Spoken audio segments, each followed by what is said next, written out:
yet you're immediately expelling that person once given first chance. It means you're giving that person a second chance. So, or maybe you had already given that person a second chance. But then for you only telling us, immediately I'm expelling you because I've caught you red-handed while using drugs. And their judge told them to revise their views or maybe their thoughts. And then I would like to inform our dear farmers that this drug use they are talking about results into rehabilitation. How will automatic exposure deal with some case of addiction?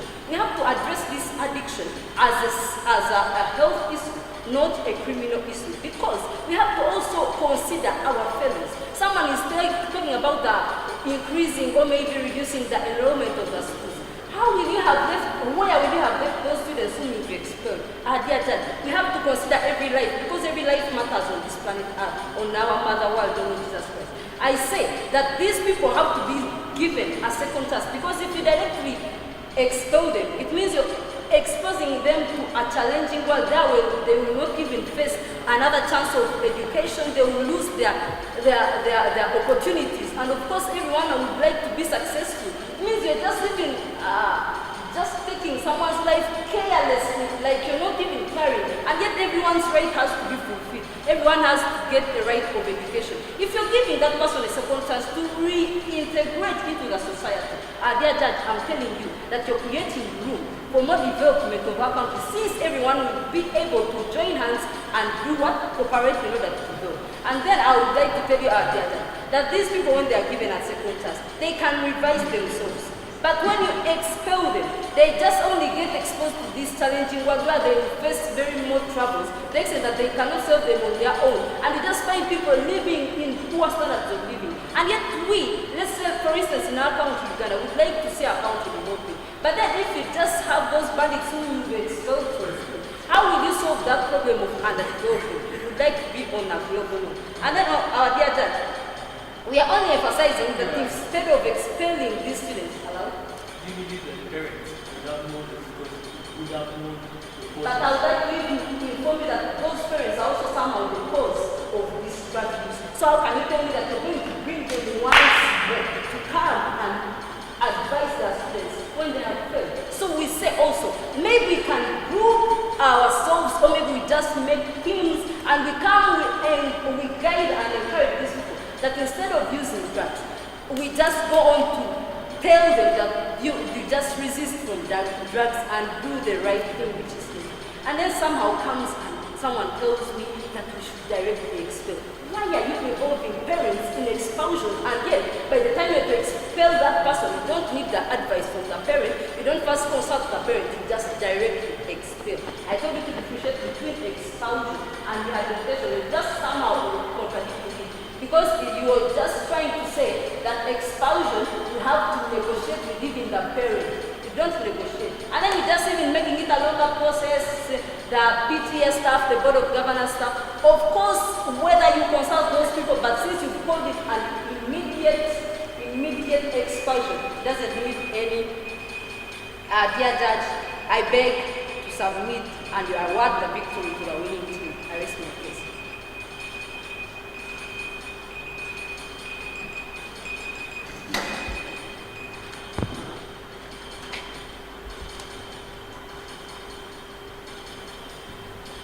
Thank you, our dear Judge. I come back here again as the reply speaker from the negator side.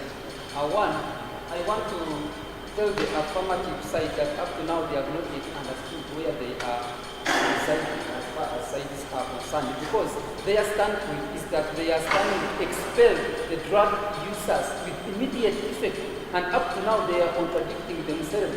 They still want to seek guidance, they still want to seek advice from parents and the chairman of PTA and the board, yet it is an automatic expulsion. Here are some of the queries that we posed to them which they did not try to answer. One, we asked them to justify to us how expulsion is going to be effective. Our dear Judge, that question is on their table, they did not explain to us how it is effective. My second speaker asked them to differentiate between expulsion, I mean to differentiate people how they can differentiate people who have just used drugs and people who have been using drugs. And what was the message in this?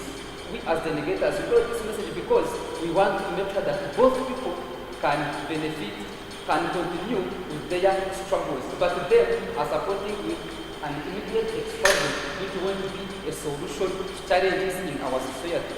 Then the third speaker from the farmers came and said that they are to give a second chance to drug users, of which is our standpoint as the negators. Our dear judge, you can see how up to now they are still confused, they do not know what they are talking about. Instead, let them come to the winning team. We fight for the benefit of each and everyone in the society. We again asked them, that the question was, do you know that parents are the causers, or are the ones that lead students to use drugs? They did not explain this as the farmers, but my third speaker explained to them that parents are the ones that cause these students to use drugs, because one, they will have the students lack some necessities at universities, like food and shelter, of which this is going to increase depression, to make them lose hope, and is going to lead them to use drugs. So they should know that what we are after, we are not seeing drug addiction or drug use as a crime, but a health issue which needs rehabilitation and counseling, but not an immediate expulsion. We as the negators, we had the points with one, long-term challenges in the society in case there is expulsion. There will be stigmatization on individuals, and even expulsion won't be an effective method to solve this in colleges. And in our strategies, our dear judge, we presented to you that we are going to have supportive groups and services in learning colleges. As supportive groups, we told you that so our dear judge, for fairness to be done, we must pray on the same ground. Give victory to the winning team. Thank you.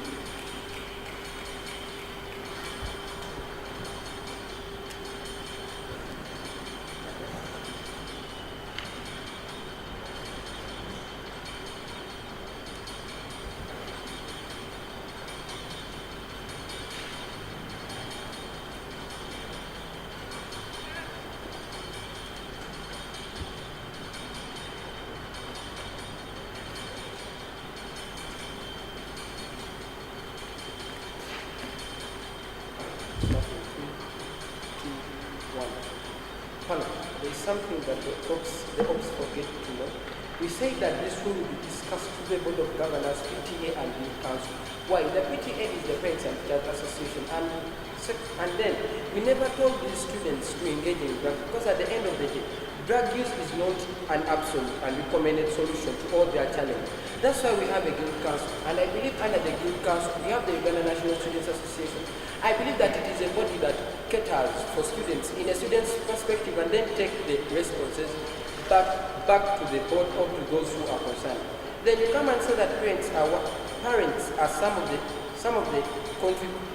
people that contribute to this challenge. That's why we come and tell you that. That's why I have PTA there. You can come and not use these drugs and say that you're facing a home study. So that we come together as an institution or as a college that has obligated to help you in your upbringing, your reputation, and also in your lifestyle. You came again and said that you have not differentiated between a long-term and a short-term use. The rule was very clear. We are automatically expelling students who are using drugs. We have not catered for how long they have been using the drugs. That's why we come and tell you that it has been passed, it has been discussed, and it has been implemented. It has offered the aspects of deterrence, whereby people are discouraged from doing something by instilling doubt of fear of consequences. So there is no way to tell me that the effects of someone who has used it for a short period of time or a long period of time shall differ. Then you come again and say that we should rehab. We do not say that we have to rehab, because we see that at the end of the day, the money we are going to spend rehabbing these students is much more than the money we could put in people that are of high quality, in students that are very sharp, in students that have academic ambitions. That's why we say that let us expel them and create room for more. Because we're not going to risk and spend a lot of money for one student, blocking or shadowing him in a vacancy of an enrollment of maybe 1,000 or 500 students, because you see that this is a platform. Yes. Then, Then we come back and let you know that we are keeping the standards of academic pedigree. We are ensuring the value of degrees and research.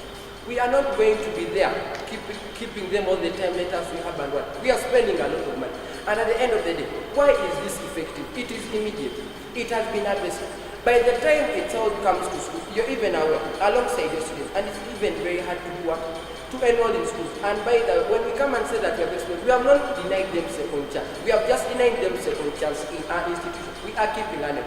So what you have to do, go out as you say, you're going to rehab, and then take them to other institutions at the end of the day. We see that universities are not good. You can take them for online lessons, or you can even take them to institutions, or even colleges. You can even decide to make them do handshakes or something different, or something that's apart from colleges. Because we have not blocked their journey. We have not arrested them. We have not taken strong measures. We have not. I risk my case.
Disregard all the hooliganism regarding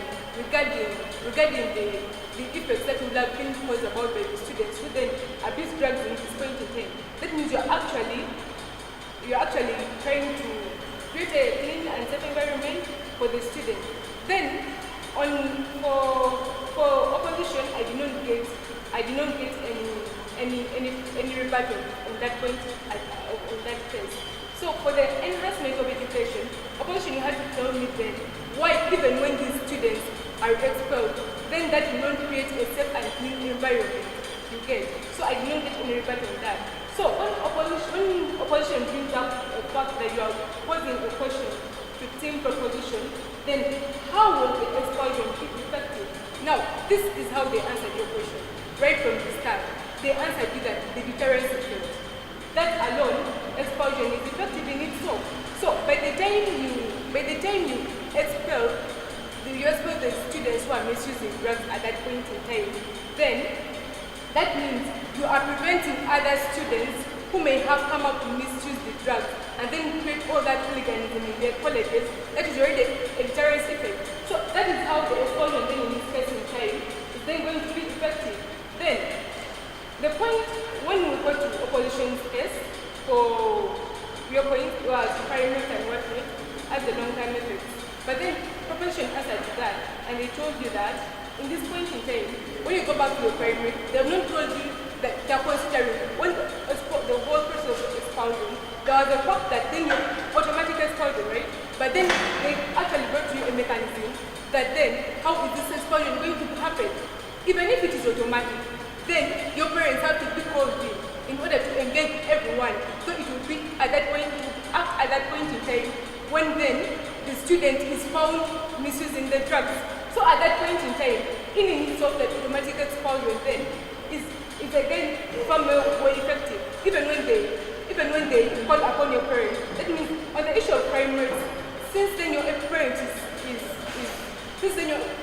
involved, that means you are going back to the hands of your parents. So on the point of primaries being the long-term effect, then that means it will not be a cause of expulsion. But then at that point in time, from their case, that means that it will be a cause of a neglect of the parent.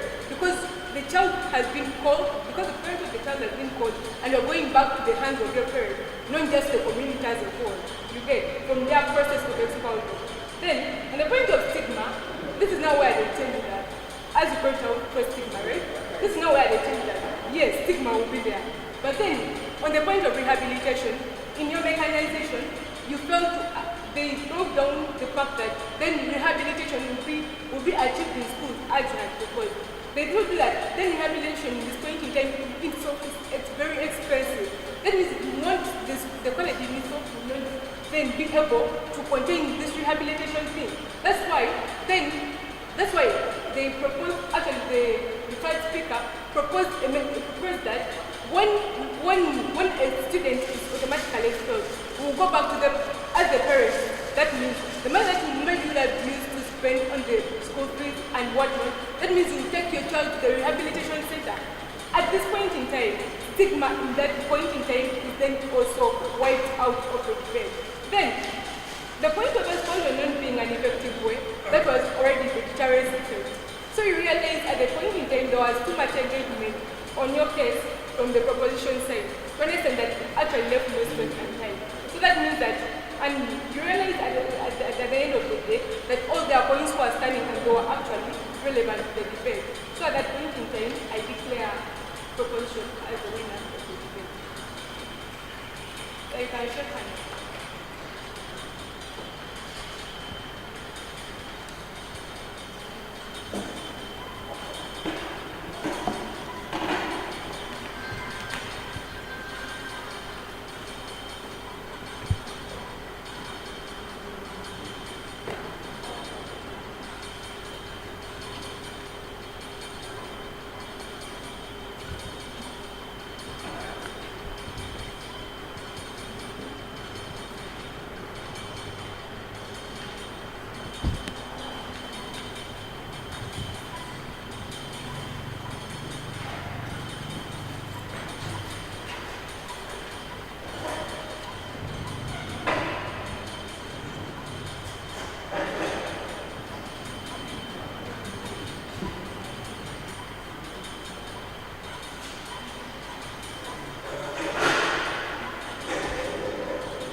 will be versing Croatia.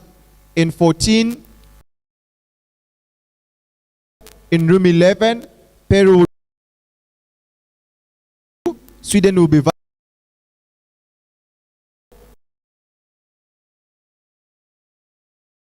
Tanzania will be versing Ghana.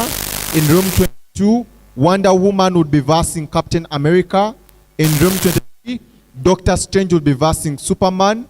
In room 25, German would be versing Kenya. In 20, Belgium will meet Finland.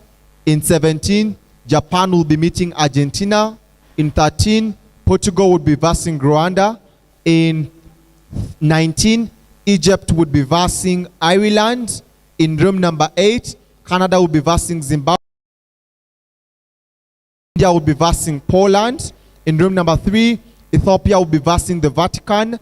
In room number 10, Qatar will be versing Hungary. In 6, France will be versing Brazil. In room 9, Spider-Man would be versing Batman. In room number 1, Netherlands would be versing Colombia. In room number 5, China would be versing.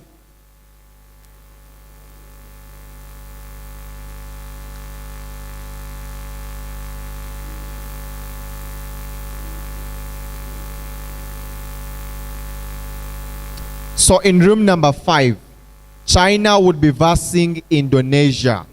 In room number 16, Australia would be versing Denmark. In room number 4, Lesotho would be versing Chad. And in room number 21, the Hulk would be versing Thor. I'm releasing the draws to the live tab. The motions are the prepared motions. Motion for the junior track that we should impose fines on public acts of climate change denial. The motion for the senior track, assuming the drugs which completely remove criminal mind from convicted criminals and change themselves into obedient to law and calm exist. This house would inject drugs into all convicts and release them instead of imprisonment and death penalty.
This House believes that we should impose fines on public acts of climate change denial.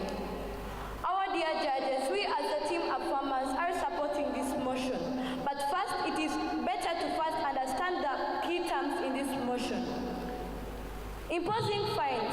This means to introduce fines because someone has done something to affect, for example, climate change or the law. Public acts of climate change denial are things that people do that influence the public and lead to climate change. For example, when a person drains a swamp in order to construct an industry, or when a person burns down a bush in order to construct a school, or when a person cuts down trees in order to start up maybe like a carpentry industry. That is what they mean by public acts of climate change denial. Our dear judges, we as a team of farmers support this motion. This is because we are betting on prioritizing fines as a more effective strategy in combating climate change. Dear judges, we actually believe that as strategies of combating climate change have failed, and we have actually resulted into prioritizing fines. We are just giving fines an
they can plant trees. Denied, dear Speaker. We see still, dear judges, that if we do not prioritize fines, we shall continue seeing adamacy of people. Our dear judges, we have been seeing, like I had already said, people have been sensitized, but they are still not adhering. NEMA has been put in place for over 37 years. National Forestry Authority, the same, but we are seeing nothing done on ground. Therefore, we believe that imposing fines is going to be an effective strategy in this debate, our dear judges. We believe that we can solve all those problems that are brought about by other climate change advocacy organizations by using fines as an effective strategy. We can also set up traffic checkpoints so that in case someone is driving in a poor mechanical condition and his car produces fumes into the atmosphere, we believe that those traffic officers can help us to check the quality of that vehicle and impose fines in case that driver is driving in a poor mechanical condition, and which means that driver will be forced to take his car to the mechanic for repair, and in the long run we shall prevent pollution of the environment. We also believe that we can also help to combat climate change, and we believe that fines will be the most effective strategy because they can force companies to reduce the profits and labor force. Dear judges, the matter in this debate is not about the collapse of industries, but we actually believe that if these industries make losses, if these industries reduce the labor force just to get money for paying fines, they will result into investing in an eco-friendly way, because these fines will be imposed on only people who are affecting the climate of Uganda. And dear judges, in the long run, we shall see that we shall combat climate change in the shortest time possible. Because like I had already said, we believe that imposing fines will be a quick and urgent solution to combating climate change. We shall see an exemplary action of fines because people who are also planning to invest in swamps will fear paying fines, since they had already seen what had already happened from all those other investors who were fined when they had constructed in industries. We shall also see sustainability in our case, and we shall also see effectiveness. Dear judges, this is because we see sustainability because dear judges, we believe that people will actually fear to invest in swamps, people will fear to cut down trees. We shall see headmasters putting posters on their gates encouraging parents not to bring plastics into their schools. We shall see people resorting into separating their plastics before disposing them off just because of fines, dear judges. And that is how we shall be effective. Dear judges, we believe that in our case, we shall see effectiveness because, dear judges, people have to react quickly because they want to dodge fines, which means, dear judges, we believe that fine is a possible way of combating climate change effectively. With all those, dear judges, I'll never be proud to negate this resolution.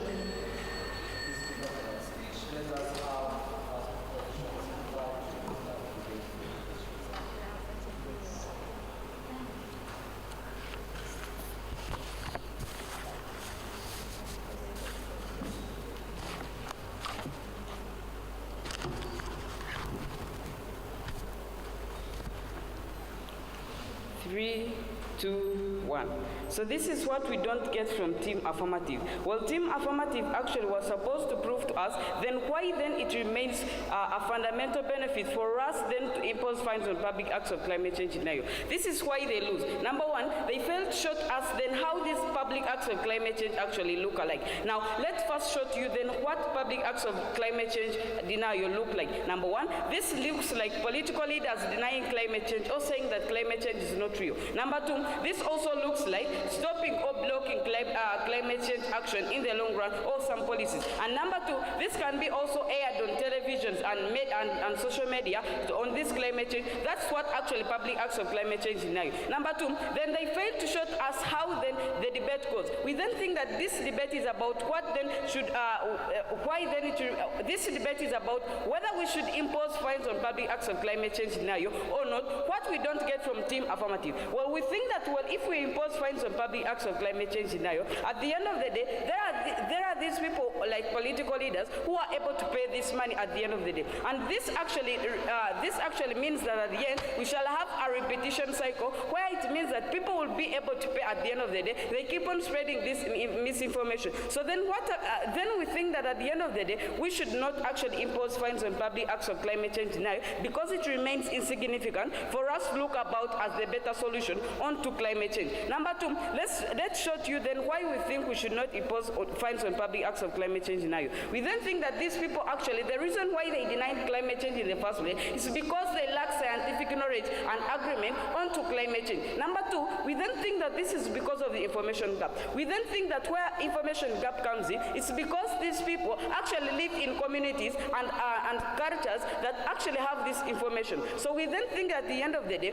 well, they actually spread the information given to them. So we should not find these people at the end of the day because there is an information gap. Then what happens after finding these people? We then think that this actually amplifies for this the spread of information that you're stopping you as team affirmative. So we then find it insignificant for us to actually impose fines on public acts of climate change scenario, because at the end of the day, people will be curious to know why then you find their public figures, because we have shown you that most people who carry out public acts of climate change scenario, in most cases may look like political leaders. So at the end of the day, well, we cannot actually impose fines on them, because at the end, people will be curious to know then why you've imposed fine on them, and at the end of the day, you're amplifying their voice for other people also to know on the information you're stopping as team affirmative. So what do we front as team negative? We then think that we should alternatively involve these people who deny climate change in public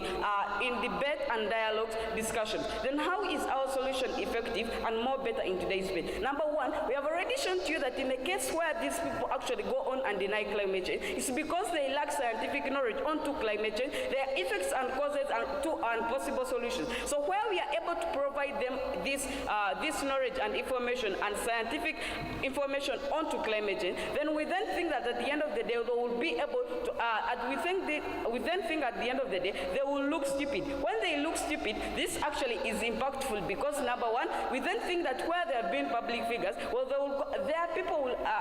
people that have been following them, they will know that what we have been in denying climate change, well, is not a better option to do. And what happens next? Where people have not been believing that, well, the cause of climate change would be the emitting of emissions, then at the end they will have a reason and information to prove that, well, the cause of climate change would be emissions at the end of the day. So we then think that we are able to combat problems, because number one, we then think that people have scientific information onto climate change, which actually enables them have possible solution onto combat climate change. This is better. This is more better. Why? Number one, we think that where people have scientific solutions on to solve climate change, then we are able to combat the problem at the end of the day. Jerry Barker felt that NEMA has been sustained for making them aware, and then they have failed to follow the instructions, so have resulted in imposing fines on them. Now, let me show to you then why this is different from NEMA. Number one, NEMA is not actually onto our alternative. We think that at the end of the day, we are not actually saying that if NEMA has failed that work, then as we are saying that, well, as climate activists and other people, well, we shall involve these people in debate, discussions, and dialogue. So NEMA actually is failing. Well, it is another debate of another day. So we then think that at the end of the day, what we are fronting would be actually involving these people. In dialogues and debates, which gives them information. So these questions still remain on their side to answer. Number one, how much are you finding these people onto your side? And number two, then what happens if these people are unable to pay? And number three, then what happens if they keep on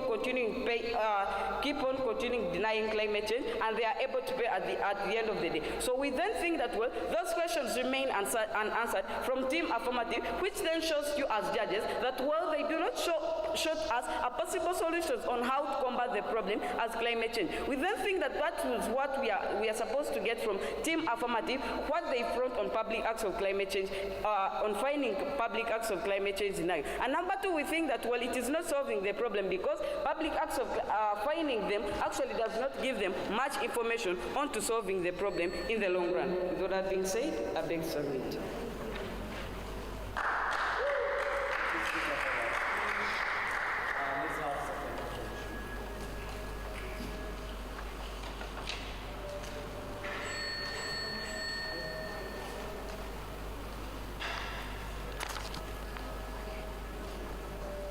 Thank you, the dear judges.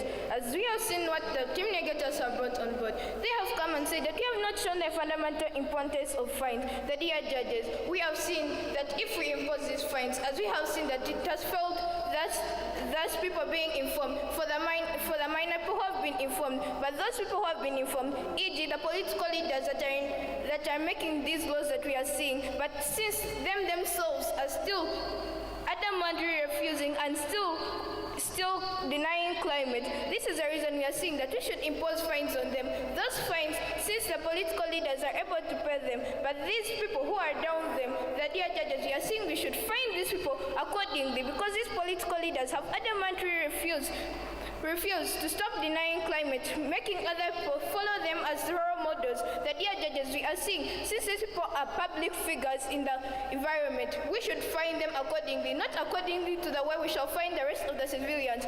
It's accordingly to the way they are polluting the environment. The dear judges, once we pollute these public figures and the people see that these public figures are failing economically and they shall not be wanting to stay like that, they shall not want to become like their public figures, which means they shall deny their public figures and go to environmental friendly activities. The dear judges, we have seen that lack of scientific fact has not led to the continuously climate change denial. But the dear judges, we are seeing, even though there was lack of scientific factors, the dear judges, but NEMA has been carrying out sensitization. The information it has been giving might be enough for us to combat climate change. But the dear judges, for 37 years, NEMA has continuously failed. The information it has been giving out, people have been turning a blind ear to them. So what makes them so sure that these scientific factors they want to introduce to people shall listen to them?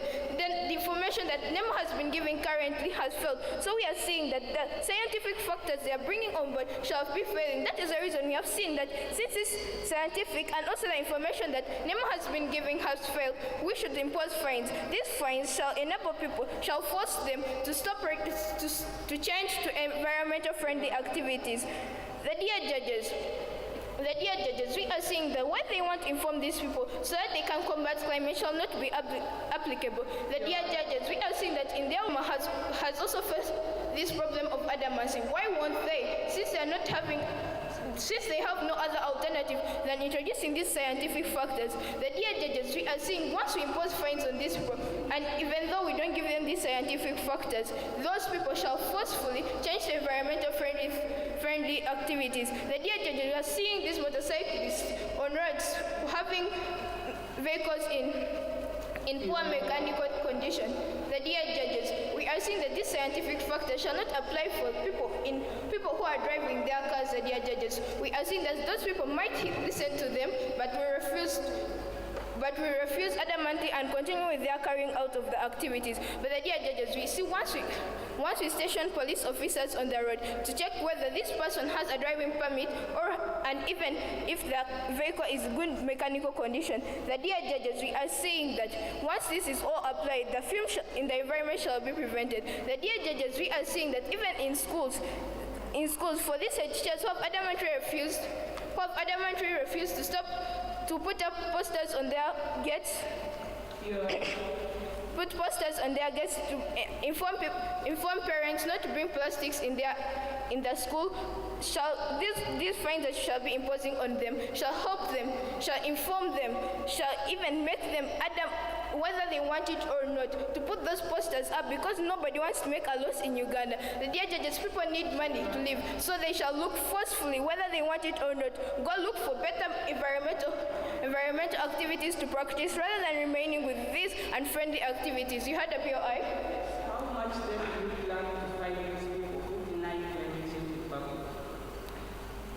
As I was saying, the dear judges, these people who shall be publicly denying climate change, it is according to the way they are affecting the environment. The dear judges, we cannot go to find a person who has cut down one tree to the same person who's polluting the environment, setting an example for others, continuously producing fumes at a high rate, the same amount. The dear judges shall be fining them accordingly. The dear judges, they've asked us a question. What if these people remain denying climate and they pay the fines? The dear judges, if we are seeing that these people shall not continue denying climate, the dear judges, we are seeing that once we find them accordingly, the dear judges, they shall understand that we need to change immediately, or else we are going to lose the sources of income we have right now. The dear judges, we are seeing that this fine shall be effective since people shall forcefully, whether they want it or not, change to good environmental activities. The dear judges shall see it is more sustainable than their strategy, because it shall help people, it shall make people informed and forcefully make them go to switch to environmental friendly activities. With all that, the dear judges, we still see that in our side we shall combat climate in the quickest way possible. With all that, allow me to rest my case. Okay, thank you. Speech, let's have second proposition carrying. Second proposition carrying legislation.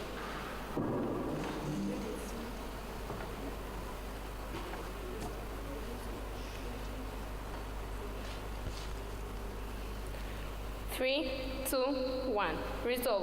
Okay, panel. What does the other side present on table? Number one, they tell us that these posters are going to be making the people informed. But panel, we then think that in the long run, even when there are some of these people carrying out public acts of climate change denial. An example is Donald Trump. He has the information, but he continues going on and denying climate change publicly. He knows about climate change, but still, some of these people are even hiding under the cover of they don't know what climate change is. But in actual sense, they know, but they are just trying to oppose the government, and they just don't want the.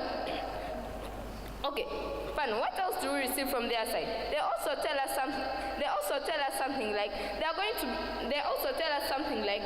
to be fining these politicians and the public figures according to how they pollute. But we then think that these politicians and the public figures are not the ones polluting the environment. No, it is the individuals who they are influencing that go on and pollute the environment. So, something else they tell us is that sensitization of NEMA has failed. But we then think that even where sensitization of NEMA has failed, we still have these politicians, we still have these public figures. We then think that if we are able to involve them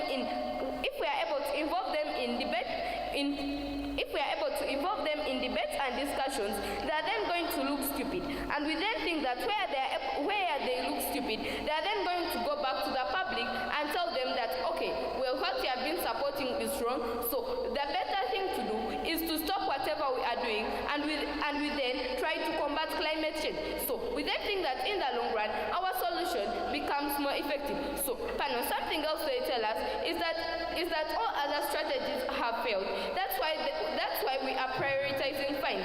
But let's look at the impacts of fining. We then think that where we find these politicians, it's going to amplify their voices. It's going to make their voices stronger. They are going to go back and they influence the public. They start questioning that why is the government fining us?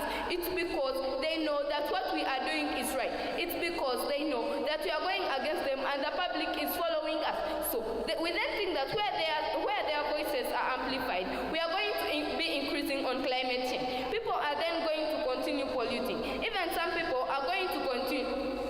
We then think that where people are going to continue polluting, we are then going to be facing more of the effects of climate change. Okay, so what else do they tell us? They tell us that they are going to be pushing industries to use eco-friendly technology. But they then don't prove to us how they are going to be pushing them. No, all they say is that these fines are going to be pushing them, but they don't explain to us why they think these fines are going to be able to push them. Also, they tell us something about adamancy.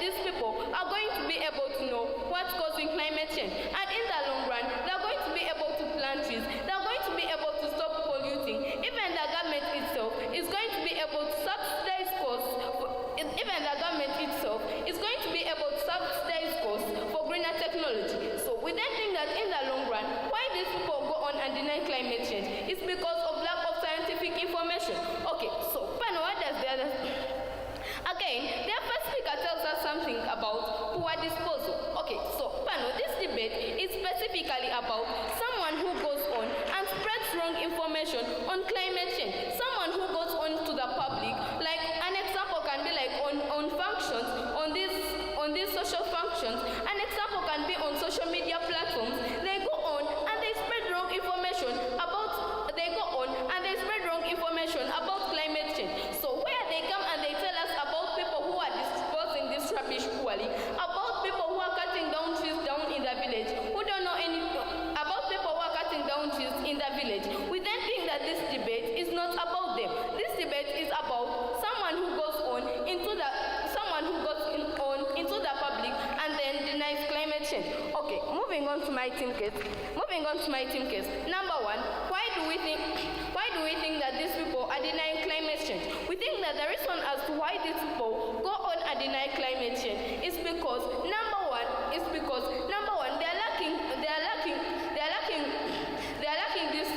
are lacking concrete information to show them that climate change is caused by human activities. They are lacking information to show them that climate change is real. They are lacking information to show them that climate change is not a natural calamity, but is instead caused by their actions.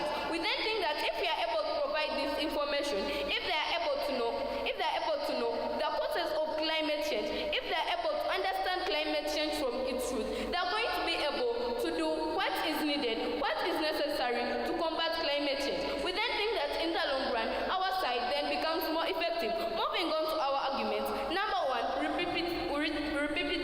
repetitive cycle. What do we mean by this? We mean like, okay, where the public figure and the politician is able to pay their fine, it's going to be like a game. I pay, I influence. I pay, I influence. I pay, I influence. We then think that in the long run, we're not going to be able to combat climate change. With all that being said, I would like to rest my case and I'm proud to propose. Thank you.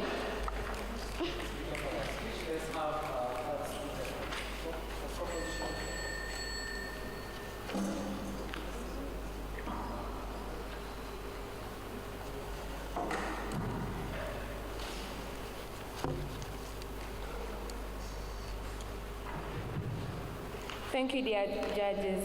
So, dear judges, the dear negators come here and tell us that the reason why the people are denying climate change is because they lack information. But dear judges, according to how we had earlier explained, dear judges, these people, the problem is not that they are lacking information. First of all, people have been informed like they are saying through debates, but people are still polluting the environment. People are still cutting down trees. People are still draining swamps for industrial development. People are still polluting the environment. People are still poorly disposing plastics and all dangerous substances to the environment. So, dear judges, we say the problem in this debate is not lack of information, but it is adamant, dear judges. If these people weren't adamant, dear judges, if they were informed, they would go and do. If these people weren't adamant, dear judges, if they were informed, they would go and adhere.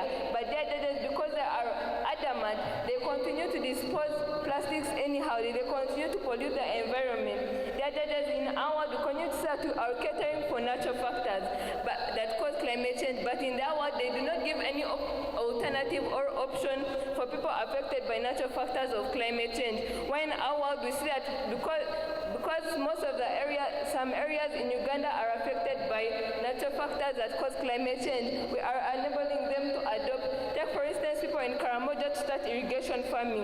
Dear judges, we continue to say the problem in their world is that the debates and all those things, all those round table discussions can be dodged.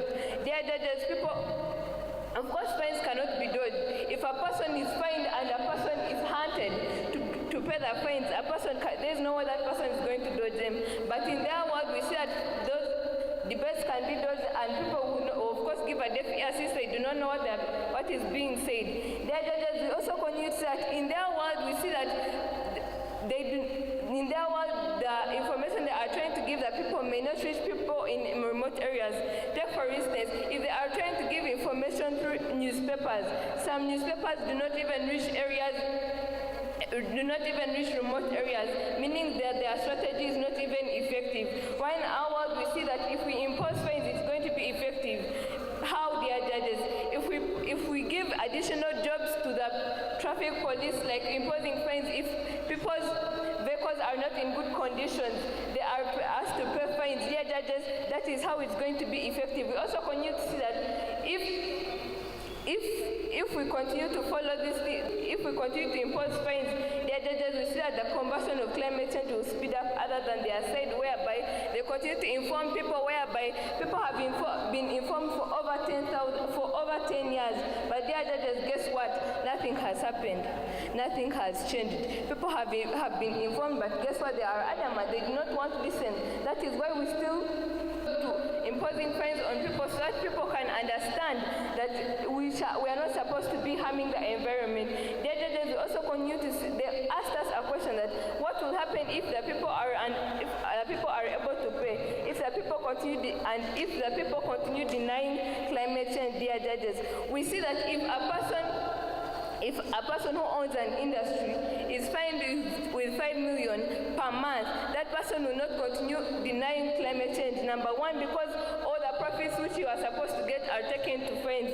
People are fined, meaning that people are not even getting profits, meaning that they will demolish those industries that they have constructed in swamps and where they have cut down trees. They will demolish those industries and go and settle an eco-friendly way, dear judges.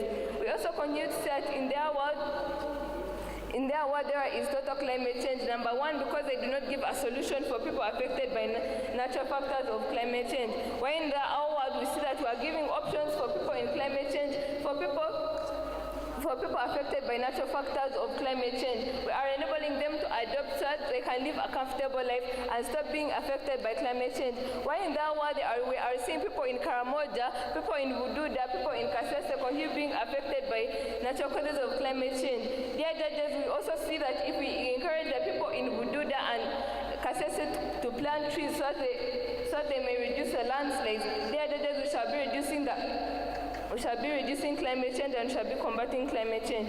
Dear judges, we also continue to see that if we impose fines on these people, first of all, the people they are saying that the political leaders are not the people the political leaders are not the people polluting the environment, but rather the people who are being influenced by them. But dear judges, we say that first of all, these political leaders will pollute the environment, then people will learn from them, so they will start polluting the environment. But dear judges, if we find those political leaders, if we find those big people, if we find those untouchable, dear judges, we shall see that people will learn from them, and they'll start investing in a friendly way. They'll start investing in a way that is friendly to the environment. They'll start diminishing their industries that are constructed in swamps. And we shall see that all the rubbish you're putting into this bin. Also, they come and tell us that this information is not going to reach in these rural areas. This debate is about these political leaders. A president like Trump. This debate is not about these rural areas and what you're talking about in today's debate. And also, they come and rebut our question on.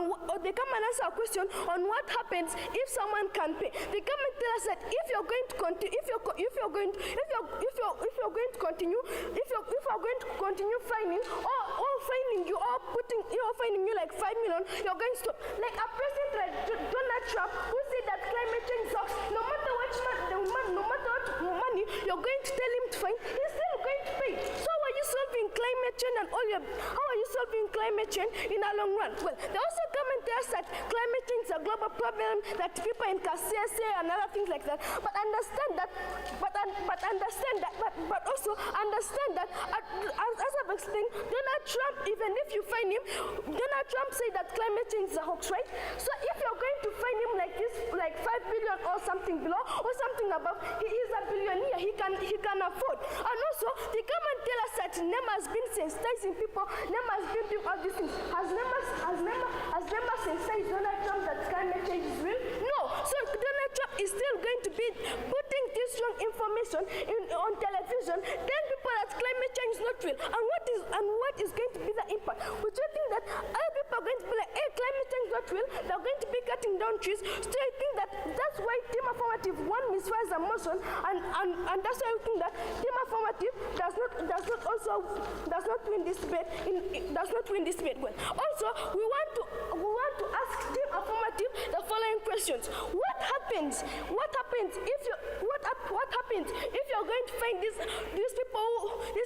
people deny climate change and they don't pay? What happens if these people like Donald Trump, like other political leaders, other presidents, and those who can pay? What happens if they can pay and they continue still denying? So where Team Affirmative is telling us that they're going to be solving the problem does not stand. Also, they don't understand the motion. Also they don't understand the motion in the long run. Going to us it as Team Negative, we come and tell you the reason why these people are denying climate change is because they lack information. They lack information. If you're checking that we put like this Donald Trump, if we put this Donald Trump in these debate discussions, and if they put Donald Trump in these debate discussions and they tell them that climate change is real because of this and this climate change is real, Donald Trump will be like, hey, what I've been thinking or what I've been saying that climate change is a hoax is not real. So this will make him look stupid, and also is going to go to these people and tell them climate change is real, is going to tell them on how to solve climate change. So the team that should win this debate is the team that should show us on how they're solving climate change in the long run. As Team Negative, as we have shown you that the reason why these people are denying climate change is because they lack information, telling you that if we put these people who deny climate change in this debate discussions, and they also know the solutions or the effects on how to solve climate change, this is also going to be the best idea. Well, also we win on that clash because as Team Affirmative, from the first, from the second, from the third, I've not had anyone rebutting. I've not had anyone rebutting about that. Also, judges, this is why I think that we as Team Negative, we also win this debate. We show you that how these people who are denying climate change are also going to know what they're doing is right. Why do you think that Team Negative loses this debate? Why do you think that Team Negative loses this debate? They don't show us on since they're going to find these presidents, all these people who can pay, on what will happen. Are they going to increase? Are they going to reduce? What are they going to do? Are they still going to continue finding? Okay, like Donald Trump, you're going to find him like let's give an example of 2 million he's going to pay, and he's still going to deny climate change. Next time you're going to find him and he's still going to pay. So how does Team Negative win? So we think that's why Team Negative should not win this debate. And also, as Team Negative, as we advise you should go to our bench. With all those words, I would like to just make case.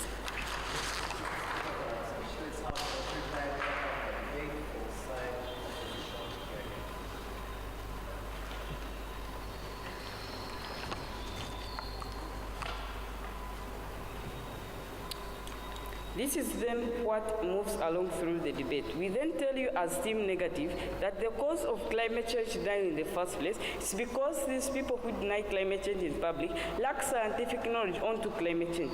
What we get from Team Affirmative, well, they think that at the end of the day, well, this is not the cause of climate change denial at the end of the day. So then how do we win on today's debate? Number one, we showed you that, well, the reason why this we then find it of no use for you to impose fines on public acts of climate change denial, because number one, the reason why these people actually deny climate change is because their information, they deny climate change is because they deny it on the information they have or on the information they are given to them. So we then find it of no use for you to actually impose fines on them in the long run. Number two, we then question them on how actually, well, imposing fines on public acts of climate change denial will be significant. Where we showed you that at the end of the day, well, when you're imposing fines, there are people who are going to again pay at the end of the day. And number two, then we again tell you that at the end of the day, also we are having these people who can pay back and continue denying climate change. So we then don't get it from Team Affirmative, them showing to us how then they cater for such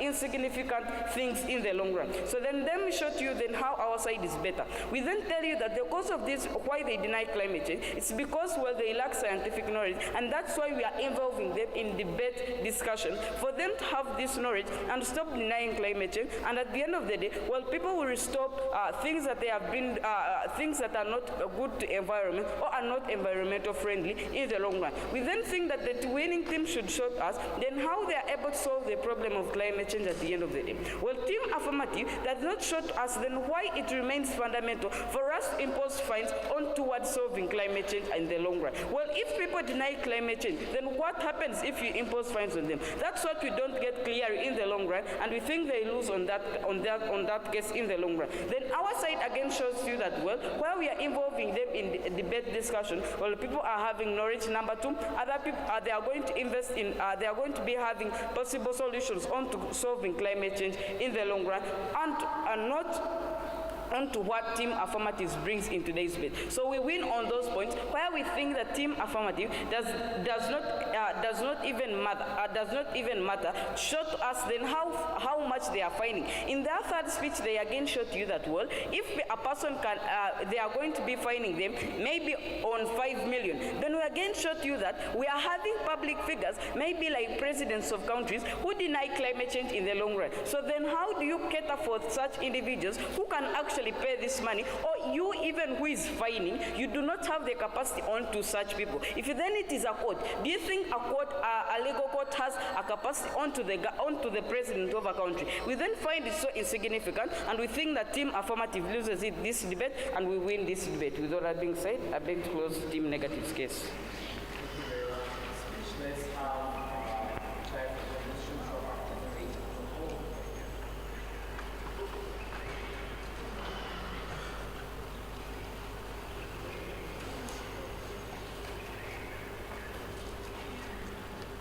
Thank you, the judge.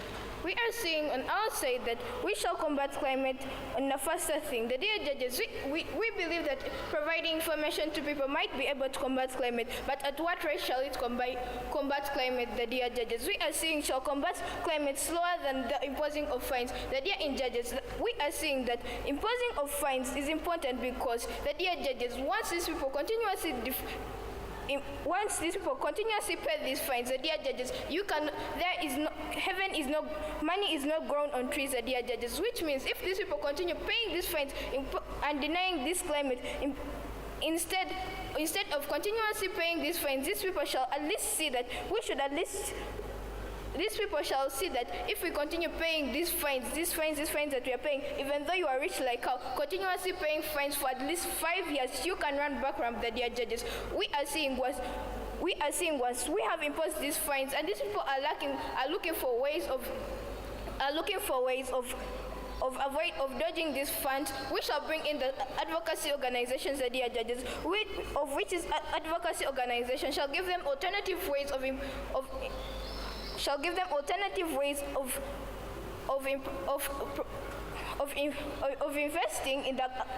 investing in the environment effectively. The dear judges, they have brought an example of Donald Trump, who shall pay these fines and shall continuously keep on denying climate. The dear judges, I would like to inform them, though Donald Trump continuously denies climate, even though they provide that Donald Trump with information, what will he think? You are a minor, so he's a president. So what will he think of you? You bringing information to him, he shall think of you with a person with on a lower level than him. So he shall not pay mind to you. This is the reason we are saying, though he's a billionaire,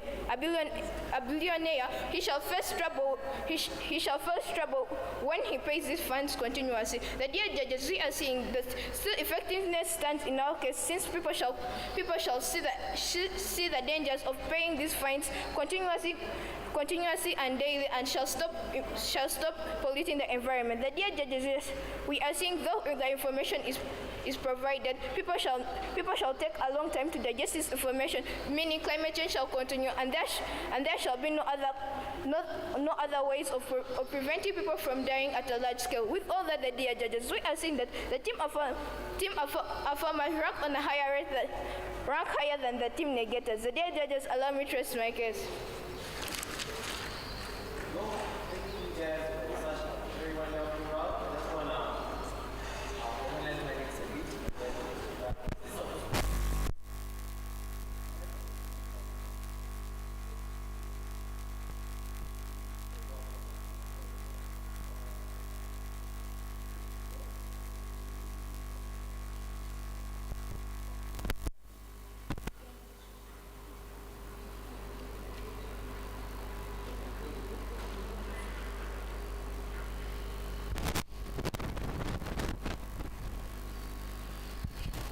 I'm supposed to.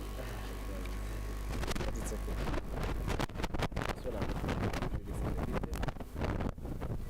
And then I'll give feedback. Yeah. No, it's okay. I prefer here.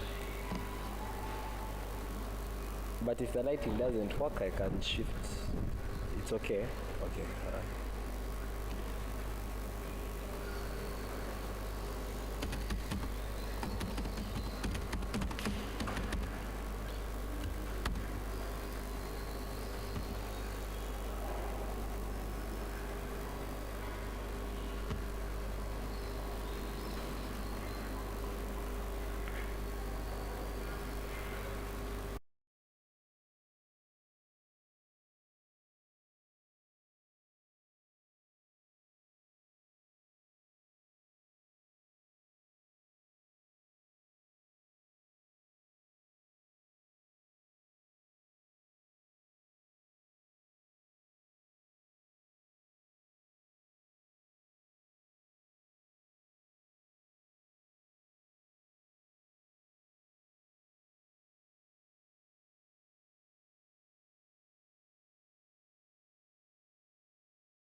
Feedback should focus on.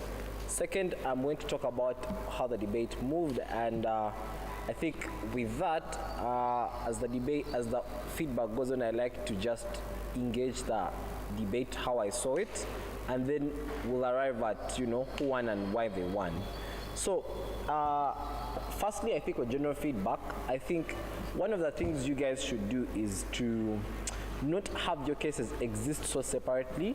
I think engagement is very important. So when you make an argument, I think it's important that you try to respond to why the other argument probably may less likely work, or it will probably not be as good, or probably how it doesn't work the way they say it's supposed to work.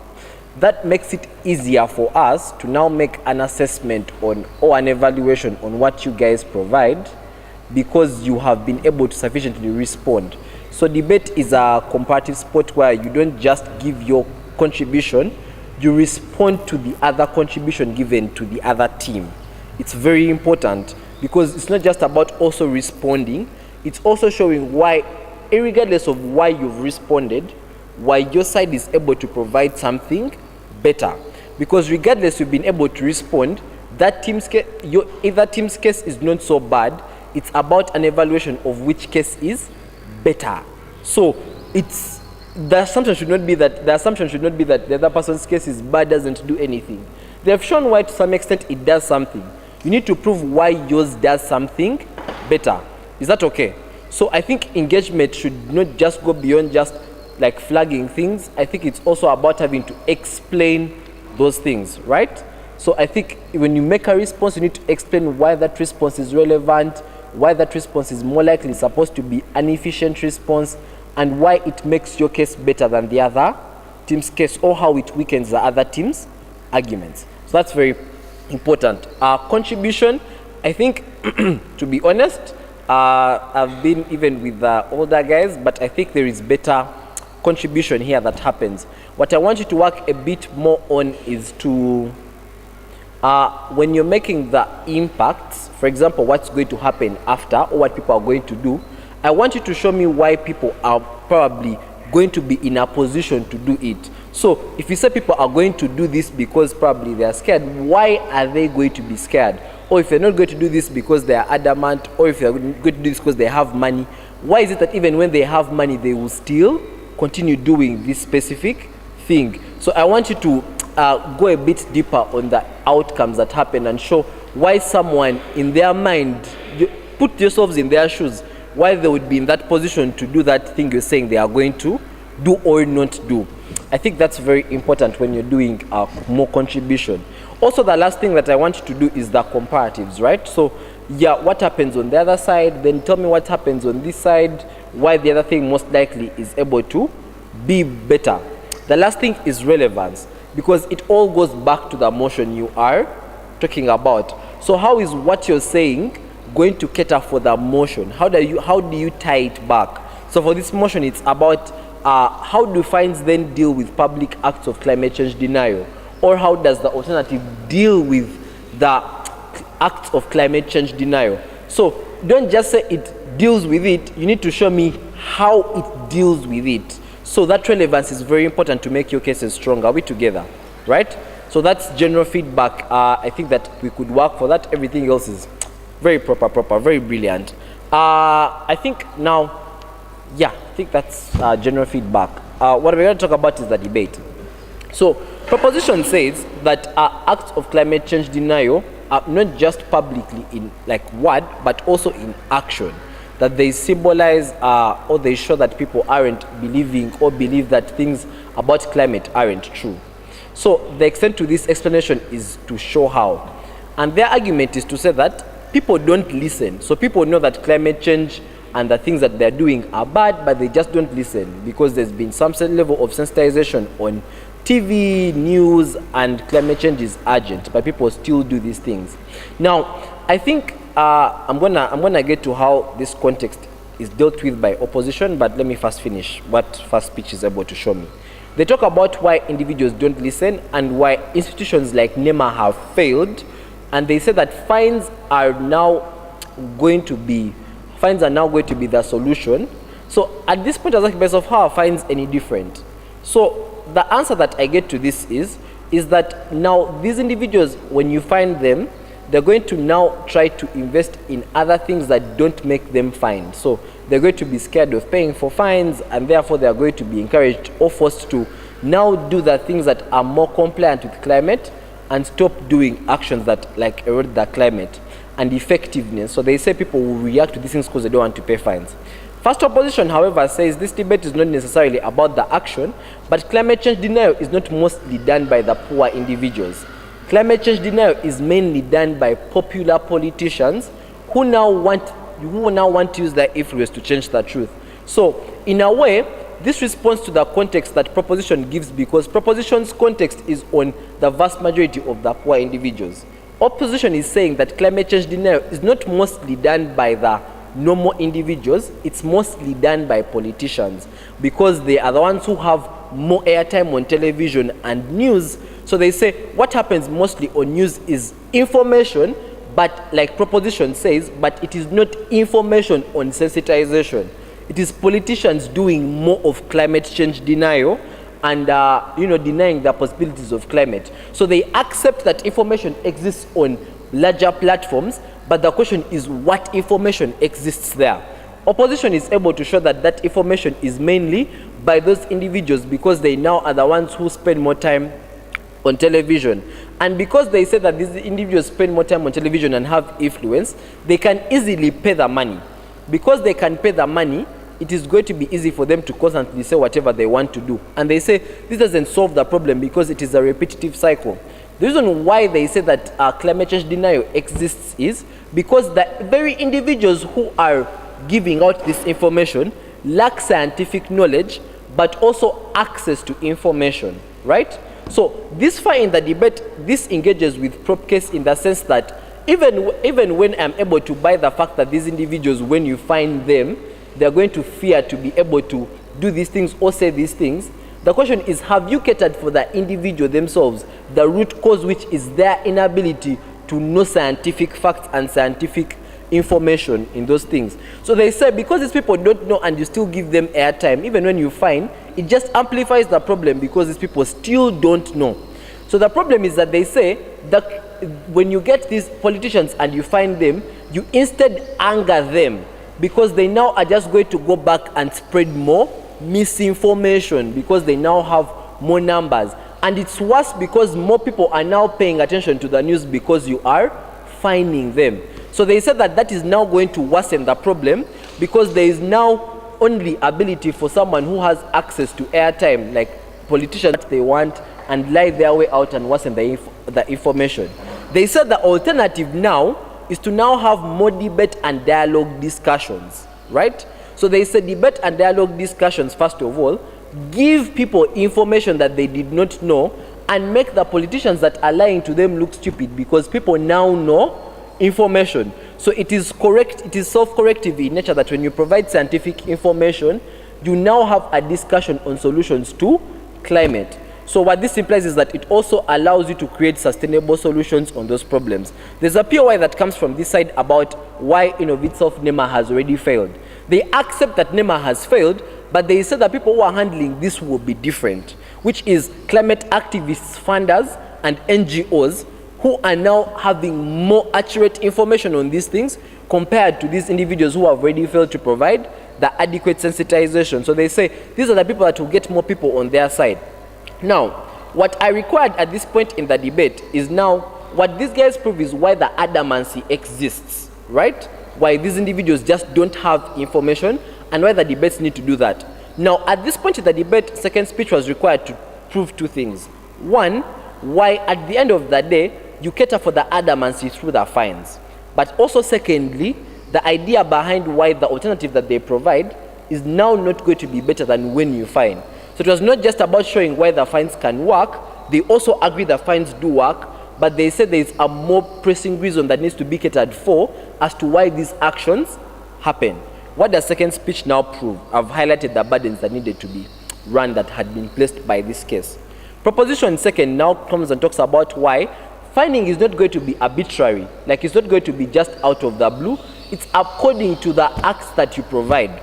Now my question is that how does this stop if proposition already explains that the people who are causing the problem are the politicians and not necessarily the individuals on the grassroots who don't have information? So what these guys say is that again NEMA has failed and because of these fines need to happen because people are adamant. But again, opposition has already told you it's not NEMA handling it. So what I require is not explaining why NEMA has failed, but why the new approach is not going to work. Yeah? And these are two different things. So I expected responses to why the new thing is going to work strategically. So they show that, and this is why I believe that options why the adamancy exists. So you talk about why now these things is going to force behavior changes on posters, information, and all these things to probably happen. And you say that this is going to be a proportionate thing to force a sustainable switch. My question is that I believe this case is true. My question is that why do you now have to do this while finding people? Because their case is saying we can do this without finding people. Let's just give them the information they need to know. So how do you able to cater for that? How are you able to cater for that? What is the necessity of the fine if you accept that the information that can be people need now can foster change? So the question is on now the information and now requiring you to prove the fine, which that's fine, the debate was not largely proven. What does second speaker talk about? They talk about the fact that yes, they know, but the problem is that the politicians know that what they're doing is wrong and they concede. But they say that because of the fines, they still have enough money to pay these things. But the problem is that now they're going to manipulate the public to now continue doing more actions to ensure that, you know, they get some sort of redress and also they're able to get more influence from it. Because they are now, instead of now working and helping you to fight climate, they're going to be fighting you because you see them as a problem. So they're also going to fight you instead as the government. So they say that imposing fines is worse because you now create an enemy with the politicians that manipulate the individuals. So that is not going to solve the problem. So they say that worsens the situation, and that's how it worsens the situation. So now the question is now, how the fines, again, my question is now, how do the fines now cater for that? How does finding people that create that change and make them less violent? I'm going to explain how it happens in the third speech. So the other thing they talk about is why adamancy is now due to lack of information. So the debates that they are saying allow for you to have more information exchanging with each other on what is true and what is false. So they accept that bad information exists, but they say debates allow also for the scientific information that politicians and normal people lack to also now exist in those debates. So if individuals now have what the truth is and what the lies are, so it is able to create better changes without having to find them.